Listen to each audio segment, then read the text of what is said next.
ఇప్పుడే country delight యాప్ని download చేసుకోండి. Download the country delight app now.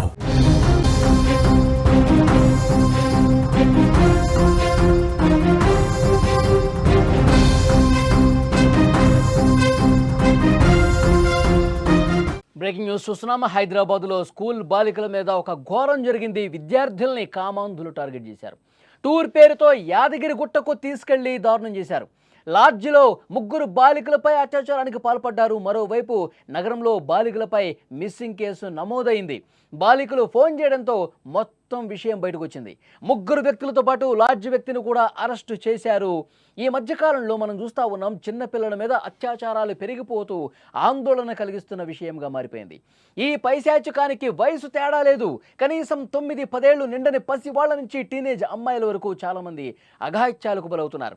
తల్లిదండ్రులు ఎంత జాగ్రత్త ఉన్నా మృగాళ్ల రూపంలో తిరుగుతున్న కొందరు కామాంధులు అమాయక బాలికల్ని టార్గెట్ చేస్తూ ఉన్నారు. అలాంటి దారుణం హైదరాబాద్లో జరిగింది. స్కూల్కి వెళ్ళిన 3 9వ తరగతి బాలికలను నమ్మించి మాయమాటలు చెప్పి తీసుకెళ్లి అత్యాచారానికి పాల్పడ్డారు 3 వ్యక్తులు. ఎంత దుర్మార్గమైనటువంటి మనస్తత్వం చూడండి. అల్వాల్ పోలీస్ స్టేషన్ పరిధికి చెందినటువంటి 3 9వ తరగతి బాలికలు 20వ తారీఖున స్కూల్లో బతుకమ్మ వేడుకలు ఉన్నాయని చెప్పి ఇంటి నుంచి బయటకు వచ్చారు. అయితే అక్కడ వీళ్ళకి ఒక కాంట్రాక్ట్ ఉద్యోగిగా పనిచేస్తున్నటువంటి 19 సంవత్సరాలే, వాడికి 19 ఏళ్ల గండికోట మధు పరిచయం అయ్యాడు. బాలికలతో మాట కలిపాడు, వాళ్ళతో నమ్మకంగా మాట్లాడాడు. ఆ తర్వాత వాడి ఫ్రెండ్స్ ఉంటారు కదా, 22 ఏళ్ల వంశీ అరవింద్, 21 ఏళ్ల ఈసం నీరజు, వాళ్ళిద్దరిని పిలిచాడు. వాళ్ళందరూ కలిసి ముందుగా ఒక హోటల్లో భోజనం చేశారు. అప్పటికప్పుడే పరిచయం ఏర్పడింది. ఒకడు లైట్గా తెలుసు, అప్పుడప్పుడు కనిపించేవాడు, మాట్లాడాడు. సో వాడు తెలుసు కదా అని చెప్పి వాడు ఇంకొక ఇద్దరిని వేసుకొచ్చి మాటలు కలిపి మనం హోటల్కి వెళ్దాం, భోజనం చేద్దాం మాట్లాడుకున్నారు. యువకుల మాటలు నమ్మారు. ఆ బాలికలు మాయ మాటలకి నమ్మేసి వాళ్ళ మీద నమ్మకం పెంచుకుని వాళ్ళతో కలిసి భోజనం చేశారు. ఇదే అదునుగా భావించినటువంటి వాళ్ళు ఔటింగ్కు వెళదామని కూడా మాయమాటలు చెప్పి నమ్మించారు. మనం ఔటింగ్కి వెళ్దాం, సరదాగా ఒకరోజు ఉండొద్దాం అని చెప్పారు. బస్సులో యాదగిరి గుట్టకి తీసుకెళ్లారు. అక్కడికి చేరుకున్న తర్వాత ఒక లాడ్జ్లో 3 వేరు రూములు తీసుకున్నారు. ఇక్కడైనా వాళ్ళ ఆలోచన విధానం అర్థమై ఉండాలి. ఎక్కడైనా వాళ్ళు ఔటింగ్కి వచ్చాము, టూర్కి వచ్చాము, బయట యాదగిరిగుట్ట టెంపుల్కి వెళ్తామా, ఇది లేదు. ఒక లాడ్జ్కి తీసుకెళ్లారు, 3 రూములు మాట్లాడుకున్నారు, ఆ రూముల్లో ఉన్నారు. ఎంత దుర్మార్గమైనటువంటి ఆలోచన మనస్తత్వంతో వాళ్ళు బిహేవ్ చేశారు. ఆ గదుల్లోనే 3 బాలికల మీద నిందితులు అత్యాచారానికి పాల్పడ్డారు. ఈ విషయం లేటుగా తెలిసింది. 20వ తేదీన బాలికలు బడికి రాకపోవడంతో టీచర్ వెంటనే పేరెంట్స్కి ఫోన్ చేసి చెప్పారు. పిల్లలు స్కూల్కి రాలేదు అని చెప్పి తల్లిదండ్రులకు తెలిసింది, ఆందోళనకు గురయ్యారు. ఫ్రెండ్స్ ఇళ్లలో ప్రతి ఒక్క చోట వెతికారు, ఎంక్వైరీ చేశారు, కానీ నో యూజ్. వాళ్ళు ఇక్కడ ఉంటే కదా, వాళ్ళు యాదగిరిగుట్టలో ఉన్నారు. తప్పనిసరి పరిస్థితుల్లో అల్వాల్ పోలీసులకు ఫిర్యాదు చేశారు. అదృశ్యం అయినట్టు మిస్సింగ్ కేసు నమోదు చేసిన పోలీసులు దర్యాప్తు మొదలుపెట్టారు. ఇంత దుర్మార్గంగా ప్రవర్తించారు చూడండి. ఆదివారం సాయంత్రం బాలికల్ని తార్నాక్కు తీసుకొచ్చి వాళ్లే వదిలిపెట్టేశారు. ఓయూపీఎస్ పరిధిలో ఉండగా బాలికలే తల్లిదండ్రులకు ఫోన్ చేశారు. తాము యాదగిరిగుట్టకు వెళ్ళొచ్చామని చెప్పారు. పేరెంట్స్ గట్టిగా నిలదీయడంతో తమ మీద జరిగినటువంటి దారుణం మొత్తం కూడా వాళ్ళు ఎక్స్ప్లెయిన్ చేశారు. ఈ విషయం తెలుసుకున్న అల్వాల్ పోలీసులు బాధిత బాలికలను భరోసా కేంద్రానికి తీసుకెళ్లారు. అక్కడ వాళ్ళకి కౌన్సిలింగ్ కూడా ఇచ్చారు. 3 బాలికలకు మెడికల్ టెస్ట్ చేయించగా అత్యాచారం జరిగినట్లు నిర్ధారణ అయింది. ఈ కేసును పోలీసులు కూడా చాలా సీరియస్గా తీసుకున్నారు. ప్రధాన నిందితుడు ఎవరైతే ఉన్నారో మధు, అతని ఫ్రెండ్ వంశీ నీరజన్ను కూడా అరెస్ట్ చేశారు. వీళ్లతో పాటు లాడ్జీలో రూములు అద్దెకు ఇచ్చినటువంటి ఆ సోమేష్ను కూడా అదుపులోకి తీసుకున్నారు.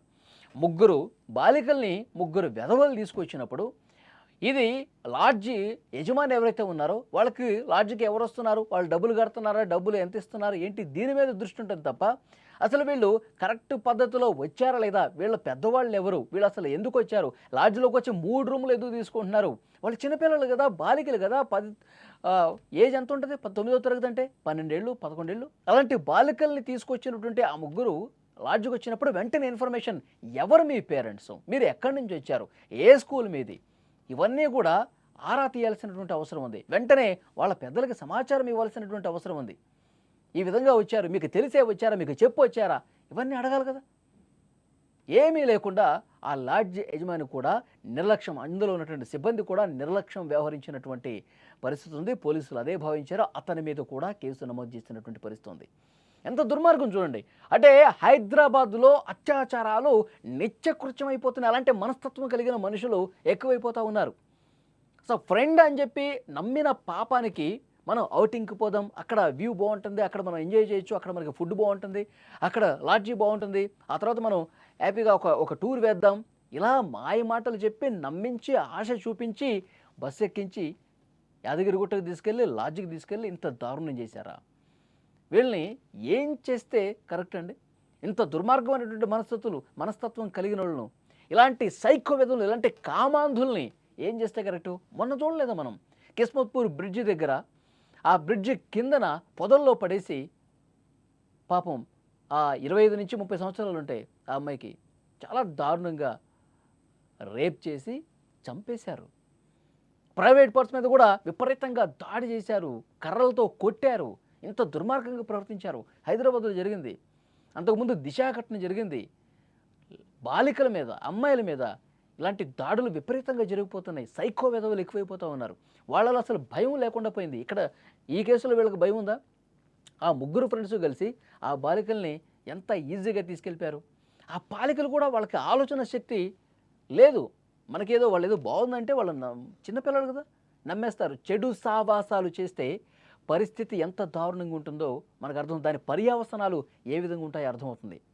తల్లిదండ్రులు కూడా ఆలోచించాలి, మన పిల్లల ఆలోచన విధానం ఏ విధంగా ఉంది, వాళ్ళు ప్రతిక్షణం ఏ దారిన పోతూ ఉన్నారు, ఏ ఆలోచన చేస్తూ ఉన్నారు, వాళ్ళ మానసిక స్థితి ఏ విధంగా ఉంది. తల్లిదండ్రులు పిల్లల్ని ఒక కంట కనిపెడుతూ ఉండాలి, తల్లిదండ్రుల బాధ్యత ఉంది.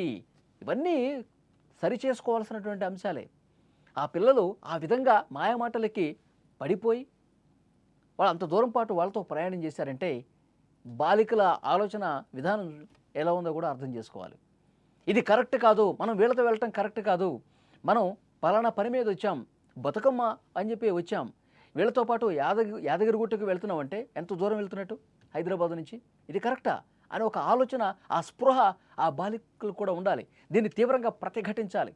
డెఫినెట్గా ఇవన్నీ కూడా ఎడ్యుకేషన్లో భాగంగా ఉండాల్సిన అవసరం ఉందండి. మన ఆలోచన విధానం ఏ విధంగా ఉండాలి, మనం ఎవరితో సావాసం చేయాలి, ఎవరితో ఎంతవరకు మాట్లాడాలి.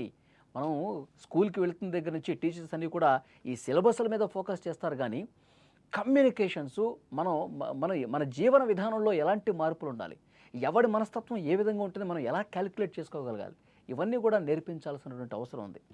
ఇలాంటి దుర్మార్గుల ఆట కట్టాల్సిన అవసరం ఉందండి. ఎందుకంటే ఈ ముగ్గురు ఎవరైతే సైకో వెధవులు ఉన్నారో, కామందులు ఉన్నారో, వీళ్ళు పోలీసులు అదుపులో ఉన్నారు ప్రస్తుతం. వీళ్ళకి సరైనటువంటి శిక్షలు వేయాల్సినటువంటి అవసరం కూడా ఉంది. అక్కడికి తీసుకుపోయి మాయమాటలు చెప్పి అత్యాచారం చేశారంటే వీళ్ళకి అసలు కొంచెమన్నా భయం ఉందా? ఇలాంటివి నిత్యం జరుగుతున్నాయంటే దాని అర్థం ఏంటి? భయం లేదు. పోలీసులు అరెస్ట్ చేసినా మనకేమవుతుంది, 3 నెలల్లో మళ్ళీ తిరిగి వచ్చేస్తాం, మరొకసారి ఇంకొంతమందిని మనం అత్యాచారం చేసేస్తాం. ఈ సైకో బిహేవియర్, ఇలాంటి ఆలోచన విధానం ఉంది కాబట్టే మన చట్టాలు కఠినంగా లేవు, కాబట్టే సరైనటువంటి శిక్షలు పడటం లేదు, కాబట్టే భయం లేకుండా పెచ్చుమీరిపోతున్నారు. ఈ వీడియో చూస్తున్న వాళ్ళు స్పందించండి. ఈ ముగ్గురు వెధవలకి ఎలాంటి శిక్ష వేయాలి? Please comment.